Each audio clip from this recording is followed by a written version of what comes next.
there are solutions. They have just chosen not to work on any of them, in my opinion, because it becomes at this point just corporate malfeasance to keep operating like this, to keep producing the number of vehicles that they've produced that have the number of recalls that they have.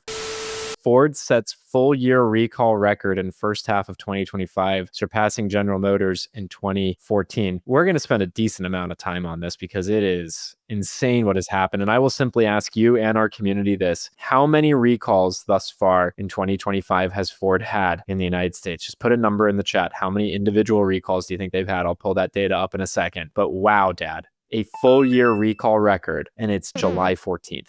We've been joking all year that, they were so far ahead of all the other manufacturers when it came to recalls and the total of recalls. And it would have been as if, say, Roger Maris hit 61 home runs in, I don't know, 80 games instead of 162 games.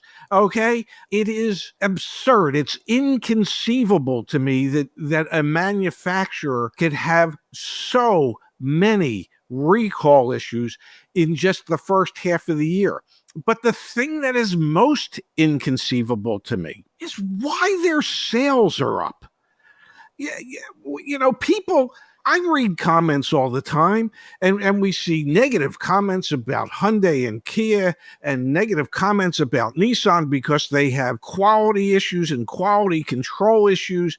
And then you look at Ford, and they have more quality control issues than anybody else, and yet their sales are up. I for the life of me, I don't get it. I don't know how somebody says to themselves, I think I'd like to buy this car because I'd like to be able to come back to the dealership, I don't know, every 4 to 6 weeks to have another recall item addressed. I haven't been back to my dealership where I got my Mazda other than to have them put the license plates on it. I don't go to a dealership with the hope when I buy that car that, well, they're going to invite me back on a weekly basis because there's this issue or that issue. I don't understand the thinking of people when they're spending the amount of money they have to spend to get these vehicles to buy something that they know historically has more quality issues than any other American brand. And it's borne out in the numbers. It's not just me, saying it. Pull it up, show the world, what is it, 83 or 88 recalls so far this year. The latest one was nearly 1 million between the United 89, States. Dad, 89. 89? Okay. Think about that. Half a year. I mean, they're going to set a record that nobody is ever going to approach. Ever. This is Mark McGwire and Sammy Sosa on steroids, for goodness sake. Do you have any idea how hard you have to work to be able to build vehicles that just have all these issues, and how it impacts their bottom line? Their recall costs, their warranty costs are so much higher than anybody else in the industry. It's just like they're leaving so much profit on the table for their shareholders because apparently they don't care to just build a quality vehicle from Jump Street. The one you were referencing, Dad, Ford recalling 850,000 vehicles for a defective fuel pump. That was one of the more recent recalls impacting a lot. And just so you know, that's 850,000 in the United States. There's another 107,000 in Canada that are being recalled for the same reason. They're falling like 43,000 vehicles short of 1 million on this particular recall. It is so hard to imagine where a company whose slogan was at Ford, quality is job one.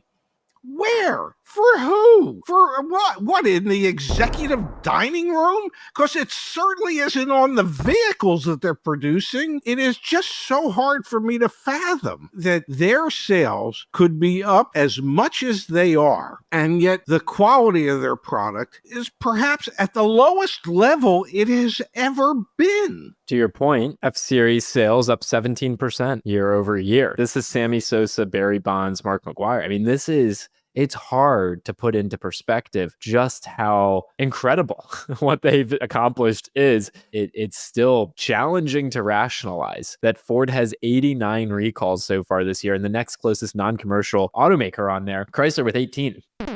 It's crazy. That's Will Chamberlain scoring 100 points in a game. I mean, this is just. I sold cars for a lot of years. When I first got in the business at Ionako Motors in Berlin, New Jersey, and we sold Subarus and Dodges back in the late 70s, in 77. When I delivered a new Dodge product, I knew I was going to be able to have lunch with my customer the following week because that vehicle was coming back for one problem or another. It was the first time I learned you as a customer were going to become best friends with a service advisor. I don't know. That's not what I'm looking. I'm not at a dealership looking to make friends with people in the service department. I'm at a dealership looking to buy a quality product that I'm not going to have issues with. How does this impact Ford dealers, Dad? I mean, there are a number of vehicles. Great for them. Well, and there are a number of vehicles at Ford and Lincoln dealerships that have had stop sales on them over the past couple of years. That can be challenging, right? You can't sell a vehicle that has a stop sale. Not all recalls lead to stop sales. Well, but when there's a stop sale, and if the stop sale is for any length of time, Ford will assist even further with floor plan compensation. Yeah. Because the vehicles had to sit much longer than anybody anticipated because they were waiting for a fix so that it can be fixed so that they could sell them again. So dealerships are collecting extra money. The dealership service managers love recalls. I'm sure there are many Ford and Lincoln service managers that are planning just lovely family vacations based around the fact that there's 89 recalls so far this year. I can't think of a better way to keep my service department busy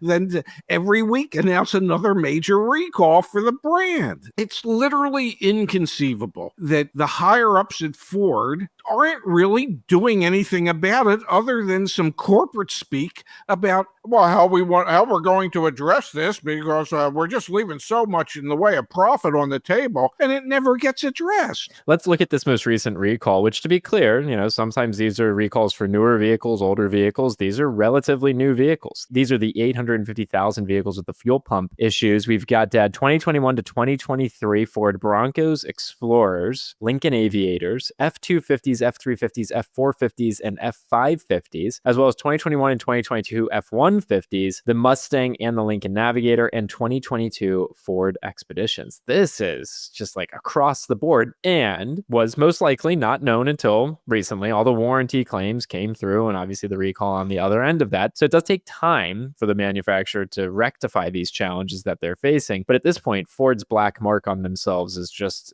again, look at this chart. BMW, 7 recalls so far this year. Mercedes-Benz, 13 recalls so far this year. Honda, 14 recalls so far this year. GM, 15. Volkswagen, 17. Chrysler, 18. Ford, 89.